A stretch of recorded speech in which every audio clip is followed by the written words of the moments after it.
Hello everyone. Before we start, make sure to like and subscribe to the channel, and leave a comment with where you're from and what time you're watching. That way, YouTube will keep showing you stories just like this one. Now, let's begin. My cousin Bryce always said I had more stubbornness than sense, and that Sunday morning in the Cascades proved him right, in the worst possible way. I was driving a beat-up Chevy Silverado through Stevens Pass, hauling cardboard boxes full of everything I owned after my divorce had finalized 3 months earlier. Most guys from my high school class of 2005 were settled into mortgages and raising their second kids by then. But there I was, relocating from Portland to Spokane for a warehouse supervisor gig that promised a fresh start. The route through the mountains usually took about 4 hours. A drive I had made dozens of times visiting Bryce during his college years at Gonzaga. That particular morning started gray but calm, the typical Pacific Northwest winter sky hanging low over the evergreens. I left at 7, figuring I would arrive well before dinner, well before any serious weather could roll in. The radio mentioned an incoming system, but forecasts in that region changed every hour, and I had learned to take them with a grain of salt. 60 miles east of Everett, an electronic highway sign blinked its warning. Chains required ahead. Consider alternate route. I pulled into a Shell station to top off the tank and grab a large coffee, and the woman working the register, a heavy-set lady with bifocals and a Seahawks lanyard around her neck, asked where I was headed. When I mentioned Stevens Pass, she tilted her head and gave me a look like I had just told her I planned to kayak across the Pacific. She said the pass had been a mess all week, that 2 semis jackknifed up there on Friday and the plows were struggling to keep up. The smart money, she told me, was on taking the long way around through Wenatchee, adding maybe 3 hours but guaranteeing I would actually arrive. I thanked her, grabbed my coffee, and walked back to my truck without changing my plans. Bryce was expecting me for dinner. I had a job orientation first thing Monday, and those patches of blue sky breaking through the clouds to the east seemed like a good enough omen to keep going. The snow started falling about 20 minutes past the gas station. Light flurries at first that danced across my windshield like confetti. I remember thinking it was almost pretty, the way the flakes caught the gray morning light as they drifted down through the Douglas firs lining the highway. But within 15 minutes, those gentle flurries had thickened into something else entirely. The wipers went from occasional swipes to a constant rhythm, struggling to keep up with the accumulation. I dropped my speed from 60 to 50, then 45, watching the road ahead transform from wet asphalt to a white carpet that grew deeper by the minute. Other vehicles had thinned out considerably. I passed maybe 3 cars heading the opposite direction, all of them coated in snow and moving cautiously. A part of me, the sensible part that I had spent 30 years ignoring, suggested I turn around. But I had already committed, already driven past the last easy exit, and the stubborn part of my brain insisted the worst would be over once I crested the summit. I reached the final warning point around 10 in the morning, a physical barricade with flashing lights and a sign that read, "Road closed, do not enter, severe weather." A highway patrol car sat empty beside the barricade, its windows completely obscured by accumulated snow, and I could see tire tracks in the fresh powder where other vehicles had clearly gone around the barrier. That detail sealed my decision. If other people had pushed through, then the closure was probably just a precaution, standard procedure for liability purposes. I eased my Silverado around the orange cones and continued up the pass, telling myself I would be through the worst of it in an hour, maybe less. The road climbed steadily, the snow now falling so thick that my headlights barely penetrated 20 feet ahead. I could feel the tires losing traction on the curves, that sickening moment of float before the treads caught again. The temperature gauge on my dashboard showed 19 degrees and dropping, and the wind had picked up enough to send sheets of white across the road in sideways curtains that made it nearly impossible to see the lane markings. The Silverado finally gave up about 2 miles past the summit marker, though I could barely read the sign through the whiteout conditions. I felt the back end fishtail on a curve, overcorrected, and then the front tires hit a drift that had blown across the road like a frozen wave. The truck lurched forward, buried itself up to the bumper, and the engine stalled out with a shudder that I felt in my chest. I tried to restart it, heard the motor turn over twice, 3 times, but the wheels just spun uselessly against the packed snow beneath them. I sat there for a moment, gripping the steering wheel, listening to the wind howl against the windows and watching the snow pile up on the hood in real time. My phone showed no signal, not a single bar, and the dashboard clock read 10:47 in the morning. I had plenty of gas, a quarter tank at least, and I figured I could run the heater in intervals to stay warm until a plow came through. That was my plan. That was what I told myself as I watched the world outside disappear into a wall of white. It took about an hour for me to realize I was not alone on that stretch of road. The snow had eased slightly around noon, dropping from a complete whiteout to something more like heavy flurries, and that was when I first noticed the shape about 50 yards ahead, a dark outline barely visible through the gray haze. At first, I thought it was a boulder or maybe a drift that had formed around a guardrail, but as my eyes adjusted, I recognized the angular silhouette of a vehicle. A sedan, compact, completely buried except for the top third of its frame. I squinted through my windshield, wiping away the fog with my sleeve, and that was when I spotted the second one, further up the road, off to the right, tilted at an angle that suggested it had slid into the drainage ditch. A minivan, dark-colored, its side mirror poking out of the snow like a periscope. The realization crept over me slowly. Those tire tracks I had followed past the barricade, the ones that made me feel justified in my decision, they belonged to people who had made the same stupid choice I did, and none of them had made it through either. I waited another 30 minutes before deciding to check on the other vehicles. The rational part of my brain said there might be other people out there, maybe someone with a working phone or a better plan than sitting in a freezing truck hoping for rescue. I bundled up as best I could.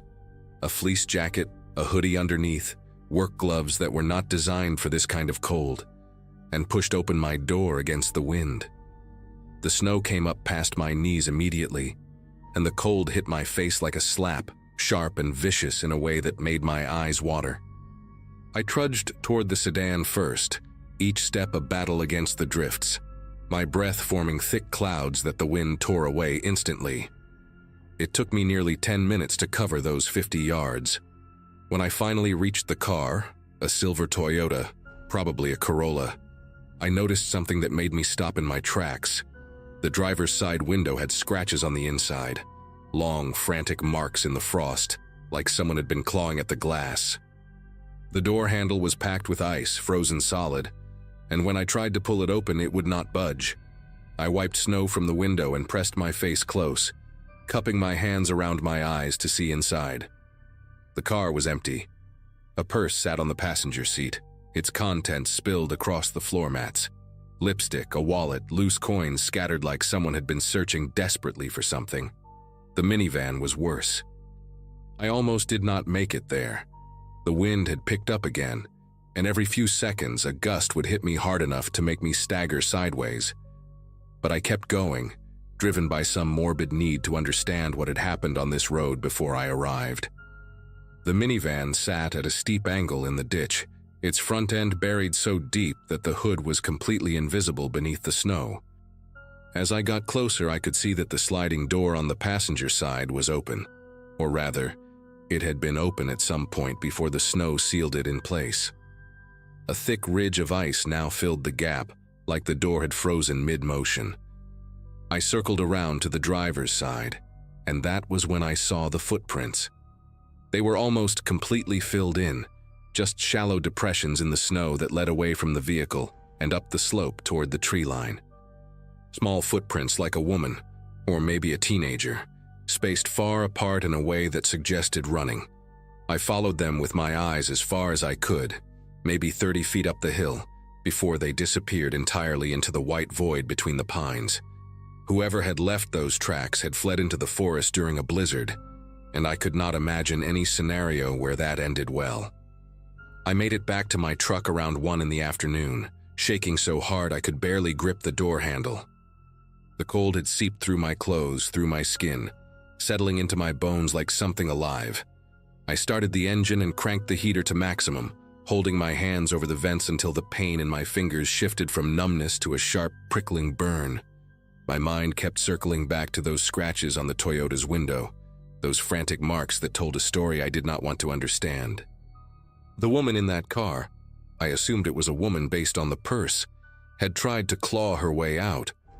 The door must have frozen shut, trapping her inside, and she had panicked. But the car was empty now, which meant she had eventually escaped somehow. Maybe someone had helped her. Maybe she had found another way out. I kept telling myself variations of that story. Versions where everyone made it to safety, where the footprints leading into the woods belonged to someone who found shelter at a ranger station or a cabin. But the purse on the seat, the wallet still inside with what I assumed was ID and credit cards. Nobody leaves that behind unless they are running from something more urgent than a storm. The temperature dropped faster than I expected once the sun began its descent behind the mountains. By 3 in the afternoon, the light had turned a dull, bluish gray, and my dashboard thermometer showed 4 degrees. I had been running the engine in 15-minute intervals, trying to conserve gas while keeping the cab warm enough to survive. During one of those quiet periods, with the motor off and the wind screaming outside, I heard something that made every muscle in my body go rigid. A horn. 3 short blasts, distant but unmistakable, coming from somewhere further down the pass behind me. I sat up straight, heart hammering, and waited. A few seconds later, it came again. 3 honks, weaker this time, followed by silence. Someone else was out there, someone still in their vehicle, still alive and trying to signal for help. I grabbed my flashlight from the glove compartment and considered going out there, considered trudging back down the road to find them. But the light was fading fast. The snow had picked up again, and I knew with grim certainty that if I left my truck now, I might never find my way back to it. So I did something that still keeps me awake some nights.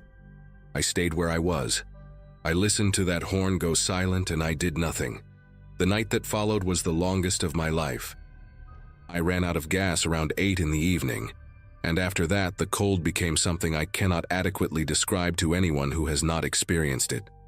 It was not just uncomfortable, it was predatory, relentless, squeezing the warmth out of my body degree by degree. I wrapped myself in everything I had, a sleeping bag from my camping gear, 2 jackets layered over each other, a wool blanket I'd packed for my new apartment.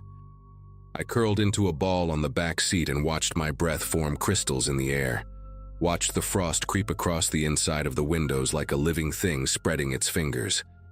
Sleep came in short, dangerous bursts. I would drift off for 20 minutes and wake up shivering so violently that my teeth ached. At some point during the darkest hours, I heard another sound outside, something that was not wind. Footsteps. Slow, crunching footsteps moving past my truck, heading up the road toward the buried sedan. I wanted to call out, wanted to bang on the window and signal for help, but something stopped me. The footsteps were too steady, too deliberate for someone struggling through waist-deep snow. They moved with a purpose I did not understand, and by the time I convinced myself to look out the frosted window, there was nothing to see but darkness and swirling white. The rescue team found me around 6 the next morning, a convoy of snowplows and emergency vehicles that had started clearing the pass at first light. I was hypothermic, barely coherent, mumbling about horns and footprints and scratches on windows. They loaded me into an ambulance and wrapped me in thermal blankets, and I remember the paramedic, a young guy with a beard and kind eyes, telling me I was lucky to be alive. It was not until 2 days later, recovering in a hospital in Wenatchee, that I learned the full scope of what had happened on Stevens Pass that night. 3 other people had ignored the road closure, same as me.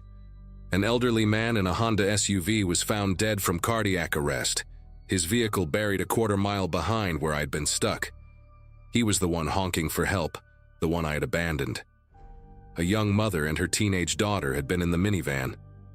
The daughter was found alive but severely frostbitten, huddled in a maintenance shed about a mile up the mountain. Her mother was not so fortunate. They found her body in the woods, 200 yards from the road, frozen in a seated position against a tree. The official report said she had become disoriented, trying to find help and succumbed to exposure. But her daughter, when she was well enough to talk, told a different story.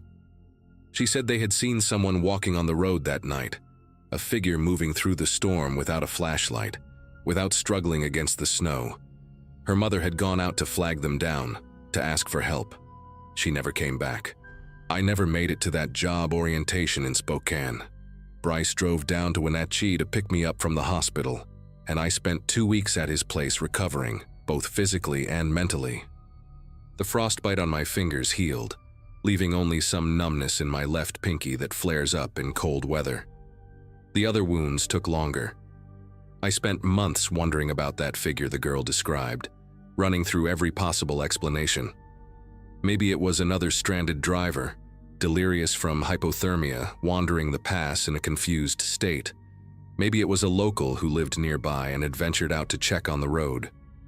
The police investigated but found nothing conclusive. No footprints survived the storm. No witnesses besides a traumatized teenager whose account was dismissed as shock-induced confusion. I moved to Spokane eventually, took a different job, built a quiet life far from mountain passes and winter storms. But every December, when the snow starts falling and the weather reports warn about dangerous conditions, I think about that night. I think about the horn I ignored, the scratches on that frozen window, the footprints leading into the woods.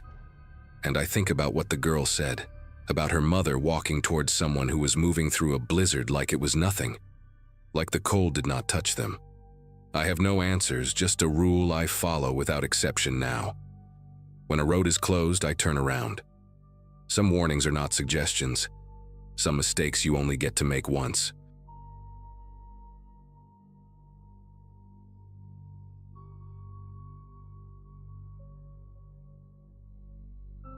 Christmas Eve fell on a Wednesday that year, and my mother had insisted on hosting the entire extended family at her farmhouse outside of Greenville, South Carolina.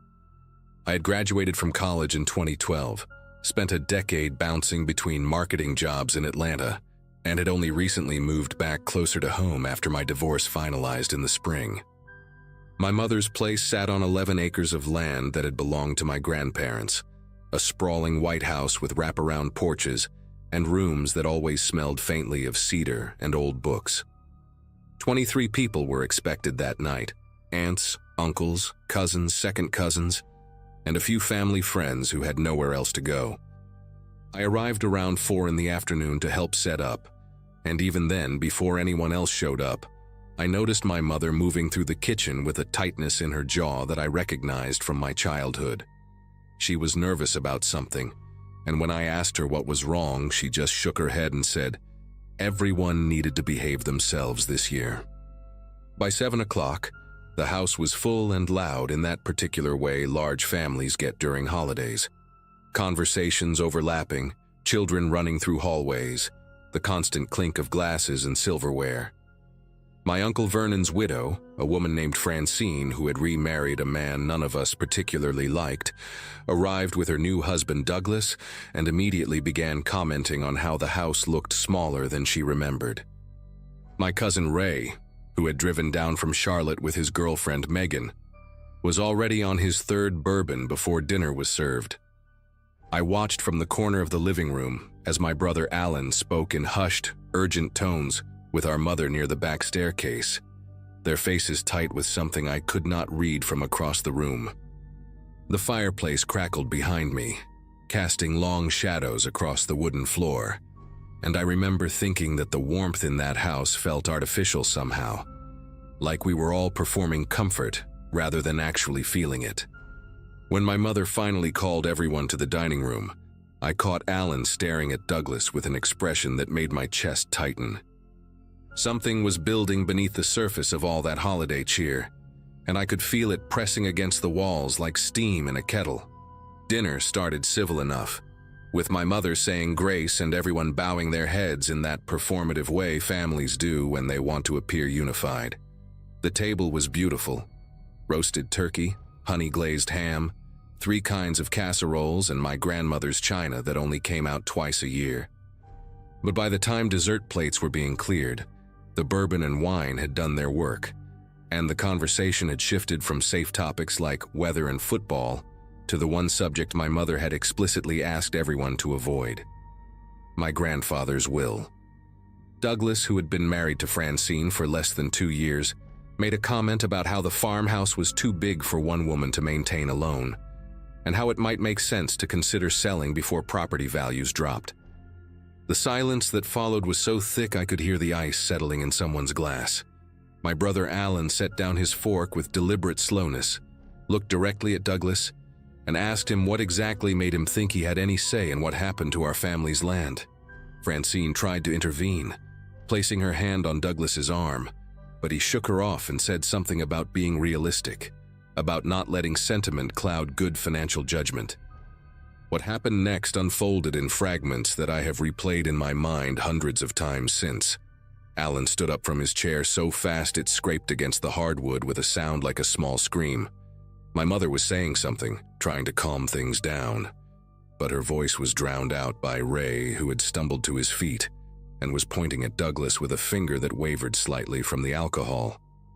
Accusations started flying, old grievances that had nothing to do with the will, things about money borrowed and never returned, about Francine abandoning my Uncle Vernon during his illness to take up with Douglas before Vernon was even in the ground.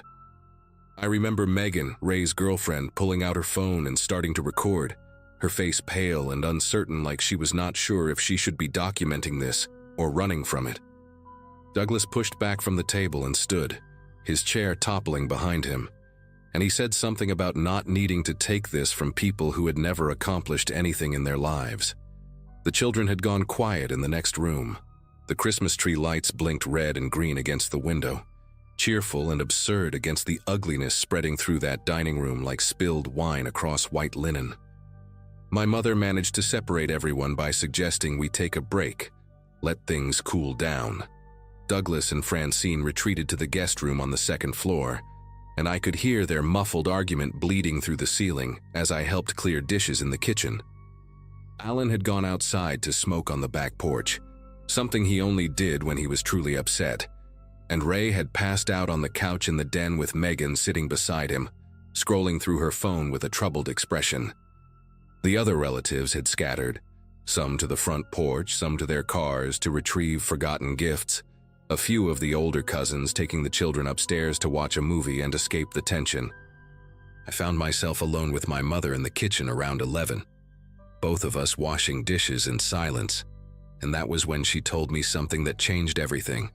She said Douglas had been pressuring Francine for months to contest the will, claiming that my grandfather had not been of sound mind when he wrote it, and that Francine deserved a larger share as Vernon's widow. My mother's hands were deep in soapy water, but I could see the tremor running through her shoulders. She said Alan had found emails between Douglas and a lawyer in Charlotte, emails that outlined a strategy to claim the farmhouse and the land, and that Alan had confronted Douglas about it 3 weeks earlier in a phone call that had ended with threats on both sides. I asked my mother why she had not told me any of this before, and she just shook her head and said she had hoped it would blow over, that Douglas would realize he was outnumbered and outmatched and just let it go. But now, standing in that kitchen with the sounds of a fractured family echoing through the house, she admitted she had been foolish to think pride and greed could ever be reasoned with. Around midnight, people started gathering again in the living room, a tradition in our family to exchange gifts after the clock struck 12, a holdover from when my grandparents wanted to stretch Christmas across 2 calendar days. The mood was tense but controlled, like everyone had silently agreed to pretend the dinner argument had never happened. Douglas and Francine came downstairs, and I noticed Douglas had changed his shirt, the previous one having been stained with wine during the confrontation. He was smiling in a way that did not reach his eyes, making small talk with cousins who answered in monosyllables and avoided his gaze. Alan stood near the fireplace, arms crossed, watching Douglas with the focused attention of someone waiting for a reason to act. I positioned myself near the hallway, close enough to intervene if needed, but far enough to have a clear path to the kitchen or the front door. The grandfather clock in the corner ticked toward 12:30, and I remember thinking that if we could just get through the next hour, everyone would retreat to their rooms and we could survive until morning. The gift exchange was awkward and rushed, people tearing through wrapping paper without enthusiasm, murmuring thanks that sounded hollow in the strained atmosphere. I had just finished opening a scarf from one of my aunts when I heard raised voices coming from the staircase landing. Douglas and Alan had drifted away from the group at some point, and now they stood at the top of the stairs, their silhouettes visible through the wooden railing. I could not make out the exact words, but the tone was unmistakable, low and venomous, the kind of conversation that happens between clenched teeth. Francine noticed too and started moving toward the stairs, calling Douglas's name with a sharpness that cut through the ambient noise. My mother grabbed my arm, her fingers digging into my skin hard enough to leave marks I would find the next morning. Everything after that happened in a span of maybe 4 seconds, but in my memory it stretches out like taffy, each moment distinct and terrible. There was a sound, not a shout exactly, but something guttural and surprised, and then the heavy, stuttering crash of a body tumbling down the staircase. Douglas came down those stairs in a way no conscious person ever would, his limbs loose and flailing, his head striking the banister twice before he landed in a heap at the bottom, one leg bent at an angle that made my cousin's daughter start screaming from the doorway of the den. Chaos erupted in a way that felt both instantaneous and impossibly slow. Francine was screaming Douglas's name over and over, pushing past people to reach him, her hands hovering over his body like she was afraid to touch him and confirm what we could all already see. His neck was wrong, tilted in a direction that necks do not tilt, and his eyes were open but looking at nothing, fixed on a point somewhere past the ceiling. My mother was calling for someone to dial 911, and I heard Ray's voice from somewhere behind me saying that he was on it, his words slurred but urgent. Alan had not moved from the top of the stairs. He stood there with both hands gripping the railing, his face pale and slack, staring down at Douglas's crumpled form with an expression I could not read, shock maybe, or something colder. I pushed through the crowd and knelt beside Francine, pressing 2 fingers to Douglas's wrist even though I already knew there would be no pulse. His skin was still warm, and that detail struck me as profoundly cruel, how the body holds on to heat even after everything else has fled. Someone had turned off the Christmas music that had been playing softly from the speakers, and in the silence I could hear Francine's ragged breathing, the distant wail of the ambulance that Ray had summoned, and my own heartbeat pounding so loud in my ears it seemed impossible that no one else could hear it. The paramedics arrived within 15 minutes, followed closely by 2 sheriff's deputies who took statements from everyone present. Alan told them he and Douglas had been talking on the landing, that Douglas had been drinking heavily and stumbled backward, losing his balance and falling before Alan could grab him. His voice was steady when he said this, his eyes meeting the deputies without wavering, and I watched him sign the written statement with a hand that did not tremble. Francine was too hysterical to give a coherent account, and the deputies decided to interview her the following day once she had calmed down. The rest of us corroborated what we could. Yes, there had been tension at dinner. Yes, Douglas had been drinking. Yes, we had heard raised voices but had not seen the actual fall. The deputies seemed satisfied, treating the whole thing as a tragic accident, the kind of thing that happens when alcohol and steep old staircases mix. By 3 in the morning, Douglas's body had been taken away. Francine had been sedated by a doctor someone called, and the remaining family members had either gone to bed or driven home in stunned silence. I lay awake in my childhood bedroom, staring at the ceiling, listening to the house settle around me. Something was gnawing at my mind, a detail I could not quite grasp, like a word stuck on the tip of my tongue. I fell asleep without finding it, but it was waiting for me when I woke. 3 days later, I was back in Atlanta trying to resume some version of normal life, when Megan called me. Ray had given her my number, she said, and she needed to talk to someone in the family who was not directly involved in what she called the situation. Her voice was tight and nervous, and she kept pausing like she was checking to make sure no one was listening. She told me she had been going through the videos on her phone, the ones she had taken during the dinner argument, and she had noticed something strange. After the fight at dinner, she had stopped recording, but her phone had been in her hand when she dozed off next to Ray on the couch. At some point, she must have accidentally hit the record button, because there was a 23-minute video of mostly nothing: the ceiling of the den, muffled voices, the sound of her own breathing as she slept. But at the 14-minute mark, the audio picked up something distinct. Alan's voice and Douglas's voice, not arguing exactly, but speaking in low, intense tones. She could not make out every word, but she heard Alan say something like, "This ends tonight," and Douglas responding with what sounded like, "You do not have the nerve." The timestamp on that section of video was 12:27, roughly 5 minutes before the fall. Megan said she had not shown this to anyone else, not even Ray, because she did not know what it meant, and she was scared of what it might mean. I told Megan to send me the video, and she did, and I sat in my apartment with headphones pressed tight against my ears, listening to that recording over and over until the words became grooves worn into my brain. The audio was muffled and imperfect, but Alan's voice was unmistakable.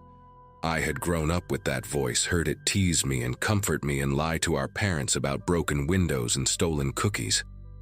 "This ends tonight," he said, and there was something in his tone I had never heard before, something flat and final like a door closing.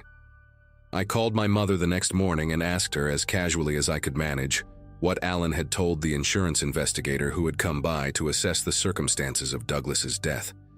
She went quiet for a long moment, then asked me why I wanted to know. I said I was just trying to process everything, and she accepted that, telling me Alan had repeated the same story. Douglas stumbled. Alan tried to catch him. It all happened too fast. But then she mentioned something that sent a cold spike through my chest. She said Francine had finally given her statement to the deputies, and in it she claimed that Douglas's phone was missing. He always kept it in his back pocket, she said, but it was not on his body when the paramedics arrived, and no one had been able to find it since. Francine was convinced someone had taken it, though she could not say who or why, and the deputies had noted her concern, but seemed to consider it a minor detail in the larger tragedy. But I knew it was not a minor detail. Douglas had been documenting everything: the emails with the lawyer, the text messages with Francine about the will, probably recordings of his own conversations with family members. If someone wanted to erase evidence of premeditation or motive, that phone would be the first thing to disappear. I thought about calling the sheriff's office, about handing over Megan's recording and telling them about the missing phone and the emails Alan had found. But every time I reached for my own phone, I pictured my brother's face, my mother's face, the farmhouse that had held 4 generations of my family. I thought about what it would mean to accuse Alan publicly, to tear apart what remained of our family over suspicions I could not prove, and a recording that might mean nothing at all. In the end, I did something I am not proud of. I called Alan directly and told him I knew about the conversation before the fall, that I had audio and that Francine was asking questions about Douglas's missing phone. The silence on his end of the line lasted so long, I thought he had hung up. When he finally spoke, his voice was calm and measured, and he said only this: Douglas was going to destroy everything our grandparents built. He fell. That is what happened, and that is what everyone believes, and you need to ask yourself what kind of sister you want to be. He hung up before I could respond. I still have Megan's recording saved on a hard drive in my closet. I still think about Francine, alone in some other state now, living with a grief I helped shape by staying silent. Some nights I convince myself that Douglas really did stumble, that Alan's words were just the frustrated venting of a man protecting his family, that the missing phone was lost in the chaos and nothing more. But most nights, I lie awake and replay those 4 seconds in my mind, the guttural sound, the crash, my brother's hands gripping the railing, and I know that I chose my family over the truth. I do not know if I will ever be able to live with that choice, but I have learned that living with it and making peace with it are 2 very different things.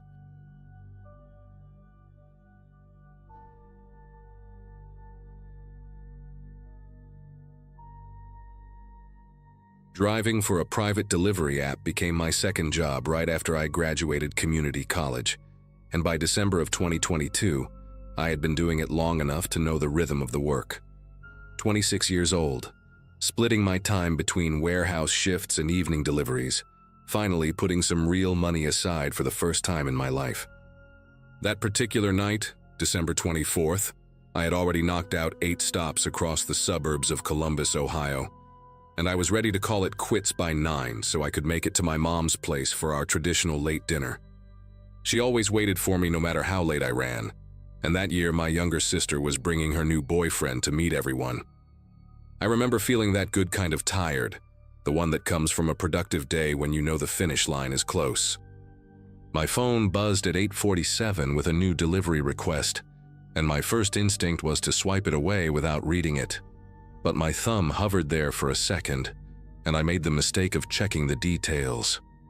The pickup location was a storage facility on the east side, already 15 minutes in the wrong direction from where I needed to be. What stopped me from declining right away was the payout. $80 for a single delivery, almost triple what I would normally get for that distance. The customer note explained it was a last-minute gift that had to arrive before midnight, and they were willing to pay extra for someone willing to work on a holiday. I sat in my parked car outside a Wendy's, engine running, doing the math in my head. $80 meant a full tank of gas plus some left over. My mom would understand an extra hour. I tapped accept at 8:51, and the app loaded the pickup code along with the destination address, a street called Thornberry Lane out in Westerville.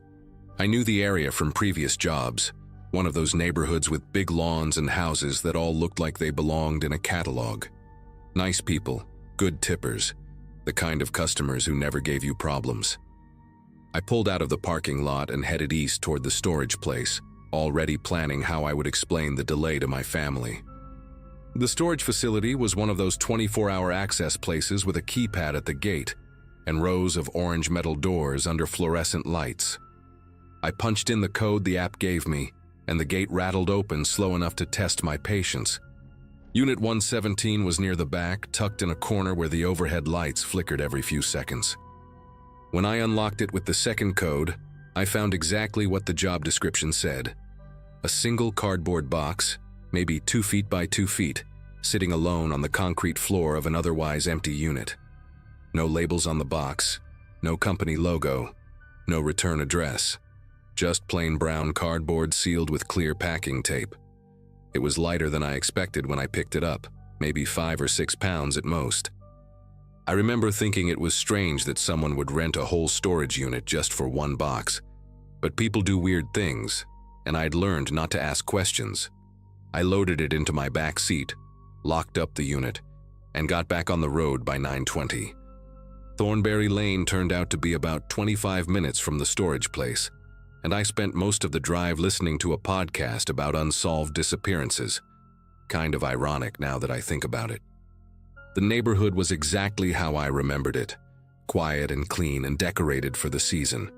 Wreaths on doors, lights wrapped around porch columns, inflatable snowmen glowing in front yards.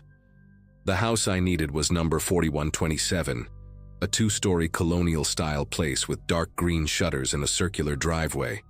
What caught my attention first was that all the lights were off. Not just dim, but completely dark. No Christmas lights outside, no glow from the windows, nothing. Every other house on the block was lit up like a postcard, but this one looked like nobody was home. I pulled into the driveway at 9:48, and the app automatically logged my arrival time along with my GPS coordinates. Standard procedure, nothing unusual.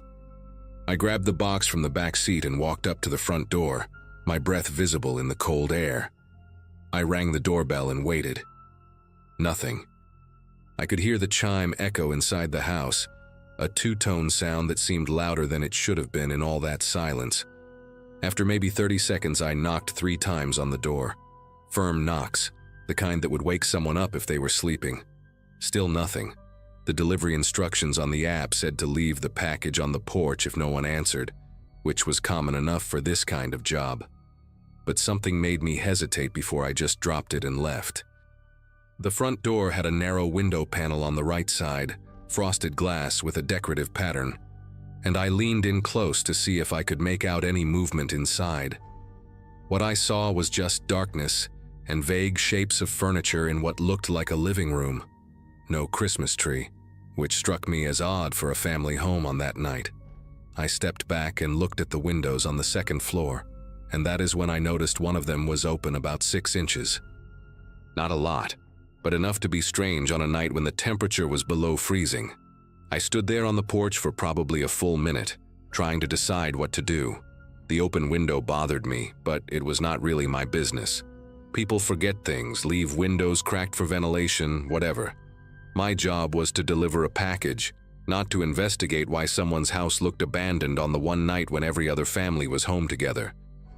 I set the box down on the porch right next to the door, took a photo with my phone for the delivery confirmation, and walked back to my car.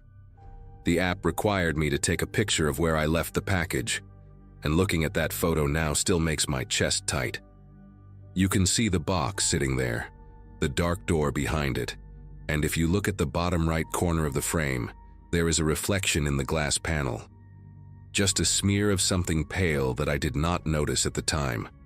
I finished the delivery at 9:52, got in my car and drove away thinking about nothing except getting to my mom's house before the food got cold. The next few days were normal holiday stuff. Christmas morning with my family, leftovers for lunch, visiting my aunt on the 26th, catching up on sleep. I worked a short warehouse shift on December 27th and did a couple more deliveries that evening. Nothing memorable. Life just kept moving the way it does. It was December 29th when everything changed, and I remember the exact moment because I was eating cereal at my kitchen table and scrolling through my phone. A local news headline popped up on my feed, something about a family found dead in Westerville. I almost scrolled past it, the way you do with most bad news that does not involve you directly. But then I saw the street name, Thornberry Lane, and I stopped chewing. The article said police had discovered the bodies of 3 people inside a home after a relative called in a welfare check: a man, a woman, and their teenage daughter. The house number was not in the article, but there was a photograph taken from the street, and I recognized those dark green shutters immediately. I recognized the circular driveway where I had parked my car 5 nights earlier. I put my phone down and just sat there for a while trying to process what I was reading. The article did not give many details about what happened inside that house, just that police were treating it as a homicide investigation, and that the medical examiner was working to establish a timeline. But there was one line that made me feel like all the air had left the room. Authorities believed the family had been dead for several days before they were found, possibly since the evening of December 24th. I grabbed my phone again and opened the delivery app, scrolling back through my completed jobs until I found it. December 24th, 9:48 arrival, 9:52 completion, 4127 Thornberry Lane. The timestamp placed me at that house on the same night the family was last seen alive. I had been standing on that porch, ringing that doorbell, knocking on that door, while something terrible had either just happened or was still happening inside. The thought made me push my cereal bowl away because I suddenly felt like I might throw up. I spent the next hour going through every news article I could find about the case, but details were scarce. The family's name was Hartman, Glenn Hartman, his wife Melissa, and their 15-year-old daughter Caitlin. Neighbors described them as quiet and friendly, the kind of people who always waved but kept to themselves. No one had seen anything suspicious, no one had heard anything unusual. The welfare check had been requested by Melissa's sister in Pennsylvania, who got worried when no one answered calls or texts for days. That was all the news had to offer. I kept thinking about that open window on the second floor, how strange it seemed at the time, how I had talked myself out of caring about it. And then I remembered the photo, the delivery confirmation photo I had taken of the package on the porch. I opened my camera roll and found it, December 24th at 9:52 in the evening. The box sitting there, the dark door, and in that narrow glass panel to the right, that pale smear I had dismissed as nothing. I zoomed in as far as my phone would allow, and my whole body went cold. It was a face, blurry and distorted by the frosted glass, but unmistakably a face pressed against the window from inside, looking out at me. For a long time, I just stared at that image, trying to convince myself I was seeing things. Maybe it was a reflection of something outside. Maybe it was a curtain or a piece of furniture that happened to look like features in the low light. But the more I looked, the more certain I became. There were eyes, a nose, the shape of a mouth. Someone had been standing right there on the other side of that door while I knocked, while I waited, while I set down the package and took this picture. They had watched me walk back to my car and drive away. I did not know if it was one of the family members, still alive at that point, and unable to call for help, or if it was whoever had killed them. Both possibilities made me sick in different ways. I knew I had to call the police, but I also knew what that meant. I would have to explain why I was there, show them my delivery records, hand over this photo. My timestamp put me at a crime scene. My face might end up on the news as a person of interest. But I could not live with keeping this to myself, so I found the number for the Westerville Police Department and made the call that would change everything about the next few months of my life. The detectives interviewed me 3 separate times over the following weeks. They took my phone, examined the photo, pulled all my delivery records and GPS data from that night. For about 2 weeks, I was genuinely afraid they considered me a suspect, even though my timeline showed I was only at the house for 4 minutes. They asked me the same questions over and over. Did I see anyone else on the street? Did I hear anything from inside? Did I notice any vehicles parked nearby? I told them everything I could remember, which was not much. The dark house, the open window, the silence when I knocked. They never told me directly what happened to the Hartman family, but I pieced together enough from news reports and the questions they asked. It was bad. The kind of bad that makes you understand why some details never get released to the public. What I do know is that the medical examiner placed the time of death somewhere between 7 and 10 in the evening on December 24th, which means whoever was behind that glass door when I took that photo could have been the last person to see the family alive, or the first to see them dead. The detectives enhanced the image from my phone, but the frosted glass made it impossible to identify any features. Just a shape. Just proof that someone was there, watching me, breathing on the other side of that door while I stood 3 feet away. The case is still open. That is what the detective told me the last time we spoke, about 8 months after my initial call. No arrests, no named suspects, no clear motive.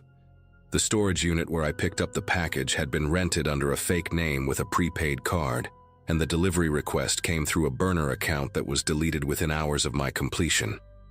Whoever ordered that delivery wanted someone, anyone, to show up at that house on that specific night and leave a digital trail. I still do not understand why. Maybe they wanted a witness who could establish that the family was already gone by a certain time. Maybe they wanted someone else's GPS data at the scene to confuse the investigation.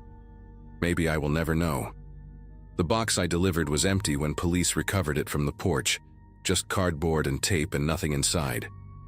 I think about that night more often than I should, especially around the holidays. I think about how I almost declined that job, how $80 seemed worth the detour, how I stood on that porch and felt something was wrong but walked away anyway. And I think about that face in the glass, those eyes looking out at me from the darkness, and I wonder if they were pleading for help or making sure I left. I will probably wonder that for the rest of my life.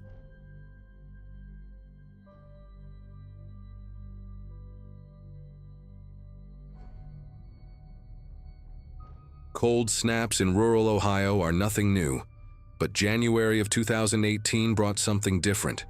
For 3 straight weeks, the temperature never climbed above 15 degrees, and the local news kept running stories about burst pipes, stranded motorists, and elderly folks found frozen in their own homes because they could not afford heating oil. I was renting a 1-bedroom place on Birchwood Lane at the time, still paying off student loans from a nursing degree I had finished just 2 years earlier.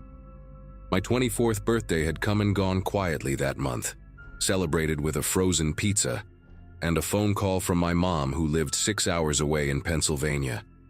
When a coworker shared a Facebook post about a charity called Heartland Winter Aid, looking for volunteers to pick up donated supplies, I signed up without thinking twice. The post looked legitimate: professional logo, phone numbers, a mission statement about helping families survive the cold. They needed people with vehicles to collect surplus food and blankets from rural drop-off points and bring them to a distribution center in town. I woke up on that Saturday to a sky the color of old concrete and a text message confirming my volunteer assignment. The drop-off location was a decommissioned feed mill, about 35 minutes outside of Millbrook, down a series of back roads I had never driven before. The directions came in an email attachment. No Google Maps link, just written instructions telling me to take County Road 47 until I passed a rusted water tower, then turn right onto an unpaved road and continue for roughly 3 miles. I printed the directions because cell service out there was notoriously unreliable, and I did not want to get lost in the middle of nowhere with my gas tank running low. My Subaru started on the 3rd try that morning, the engine groaning against the cold, and I let it warm up while I scraped a thick layer of frost from the windshield. By 9:30 I was heading out of town, passing gas stations and fast food joints that gradually gave way to farmland. Endless white fields dotted with skeletal trees and the occasional barn hunched against the wind. The further I drove, the more isolated everything became. I passed a farmhouse with no lights on, then another with a collapsed roof, then nothing but fence posts and frozen ditches for what felt like miles. The rusted water tower appeared right where the directions said it would, a hulking brown cylinder rising from the flat landscape like some kind of forgotten monument. I turned right onto the unpaved road and immediately felt my tires struggle for traction on the frozen gravel. The path was narrow, barely wide enough for one vehicle, bordered on both sides by dense thickets of bare branches that scraped against my windows as I crept forward. I checked my phone and saw exactly what I had expected. No signal, not even a single bar. A small knot of unease formed somewhere in my chest, but I told myself I was being paranoid. This was a charity pickup, nothing more. Plenty of rural locations had poor reception. I kept driving, counting the miles on my odometer, watching for the old feed mill with the faded red siding that the email had described. I spotted the building at exactly the 3-mile mark, just like the directions promised. It sat at the end of the road in a clearing surrounded by overgrown brush and rusted farm equipment, half buried in snow. The structure was larger than I had imagined, a main warehouse with a peaked metal roof and 2 smaller outbuildings flanking it on either side. The red paint had peeled away in long strips, revealing gray wood beneath, and several windows on the upper level were shattered or missing entirely. 2 pickup trucks were already parked near the main entrance, both of them newer models that seemed out of place against the decay of everything else. I pulled up beside them and shut off my engine, scanning the area for any sign of other volunteers or the donation boxes I was supposed to collect. The silence that followed was absolute, broken only by the ticking of my cooling engine and the faint whistle of wind through the broken windows above. I sat there for a long moment, hands still on the steering wheel, waiting for someone to emerge from the building and wave me over. After about 2 minutes of nothing, I decided to get out and look around. The cold hit me like a wall the second I opened my door, that deep, biting January cold that makes your lungs ache with every breath. I zipped my coat up to my chin and walked toward the main entrance, my boots crunching on frozen gravel. The warehouse door was a massive sliding thing made of corrugated metal, rusted at the edges and hanging slightly crooked on its track. It stood open about 3 feet, just enough for a person to slip through. I called out a hello and my voice echoed back at me from somewhere inside, flat and hollow. No response came. I was about to call out again when I heard footsteps behind me, and I turned to find 2 men walking toward me from the direction of the smaller outbuilding on the left. They moved with a casual slowness that made me uneasy, their hands stuffed into the pockets of heavy work jackets. One was tall and broad-shouldered, with a thick brown beard and a camouflage hunting cap pulled low over his forehead. The other was shorter, wiry with pale skin and a shaved head that made his ears look too large for his face. The bearded one spoke first, his voice carrying across the frozen air between us. He asked if I was the volunteer, and I said yes, that I was here to pick up the donation boxes for Heartland Winter Aid. Something shifted in his expression when I said that. A flicker of amusement, maybe, or recognition. The shorter one had circled around to my right, positioning himself between me and my car in a way that seemed deliberate. I felt a pulse of alarm shoot through my body, a primal warning signal that I tried to ignore. The bearded man told me there had been a change of plans, that the donations were being stored in the back building, and I would need to help them load everything. He gestured toward the outbuilding behind him, the one with no windows and a padlock hanging open on its door.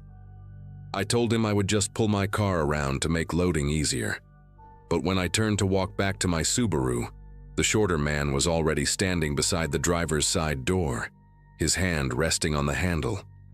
He smiled at me, a thin and joyless thing that never reached his eyes, and said there was no need for that. That was when everything changed. The bearded man dropped all pretense of friendliness and told me I had made a mistake coming here. He said people like me were always trying to steal from them, showing up to take what did not belong to them. I tried to explain that I was just a volunteer, that someone from the charity had sent me, but my words seemed to bounce off him without making any impact.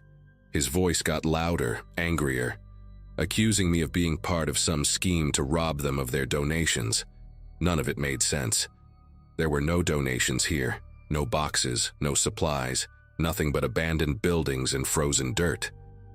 The shorter man had pulled something from his pocket, and when I glanced over I saw it was a knife with a black handle and a blade about 4 inches long. He was not pointing it at me, just holding it loosely at his side, but the message was clear enough. My heart was hammering so hard I could feel it in my throat. I raised my hand slowly and told them I did not want any trouble, that I would leave right now and never come back, that I would forget I ever saw this place. The bearded man stepped closer, close enough that I could smell cigarette smoke on his jacket and see the broken capillaries in his nose. He asked me where my phone was, and I lied without thinking, said I had left it at home.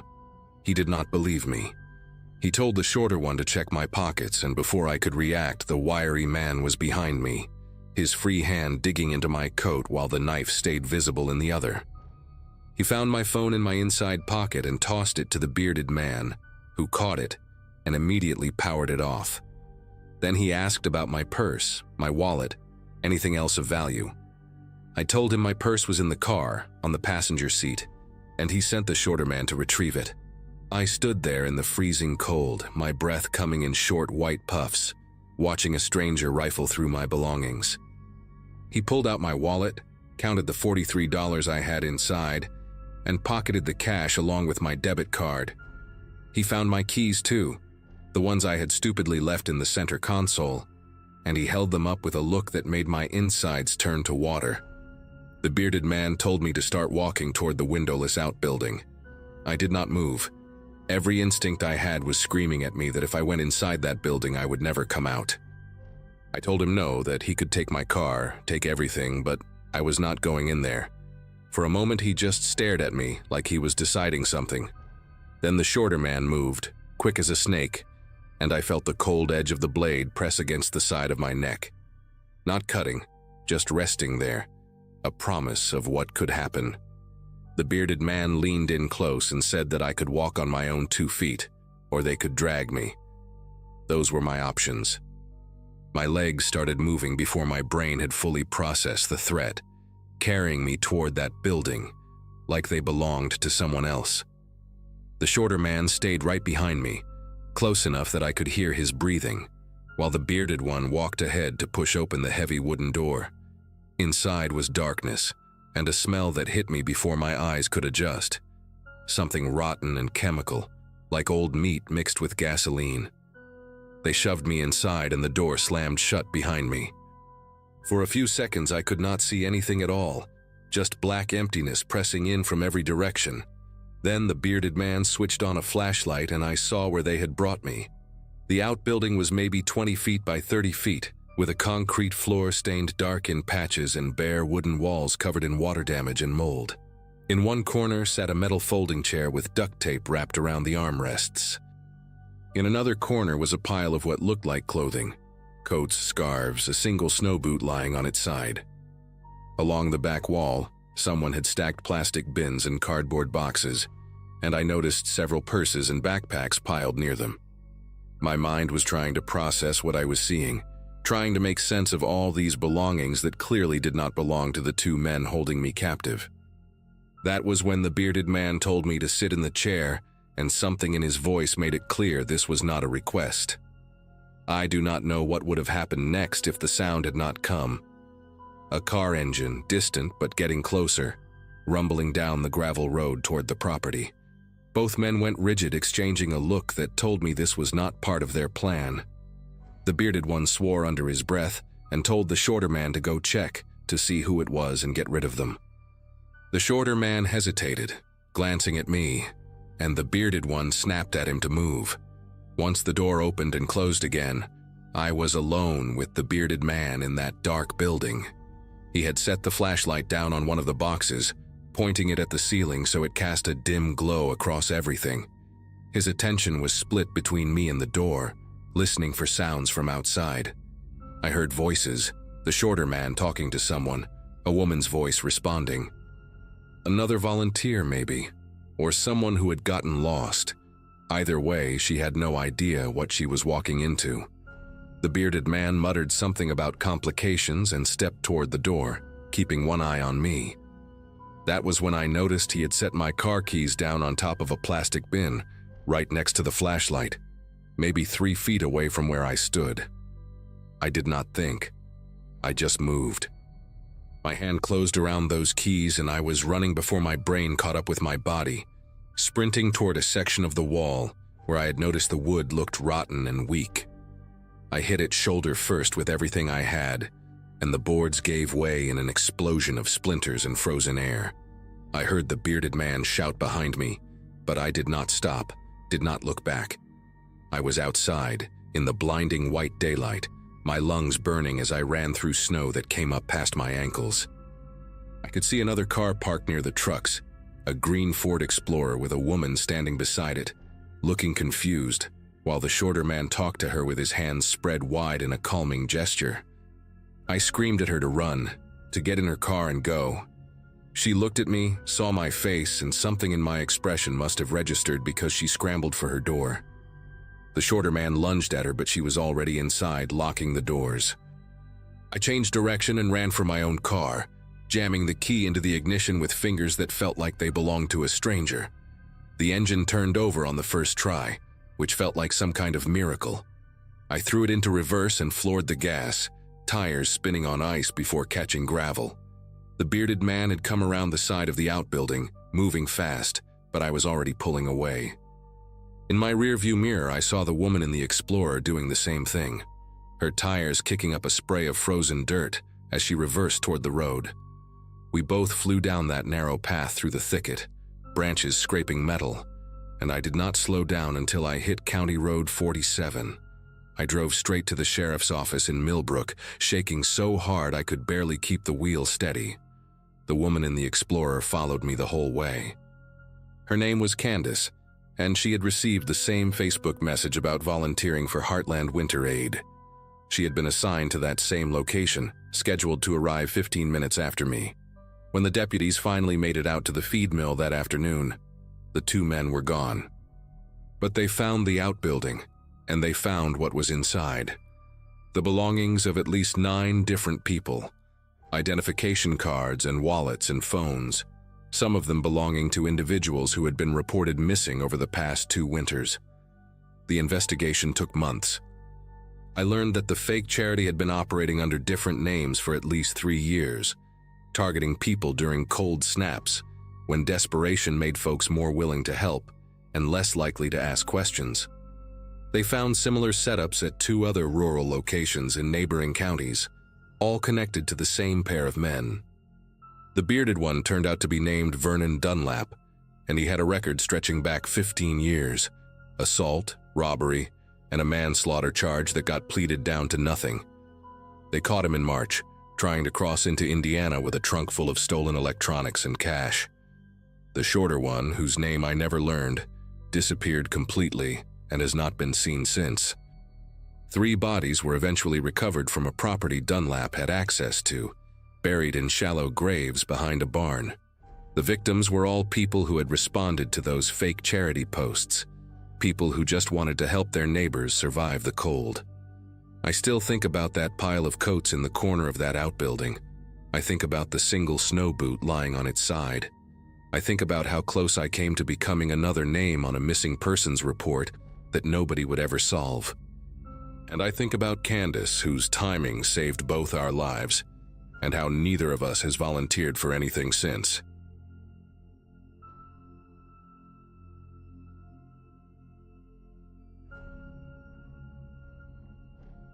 Nobody in my family talks about what happened at Bridget's house anymore. If you bring it up, they change the subject. If you push, they get angry.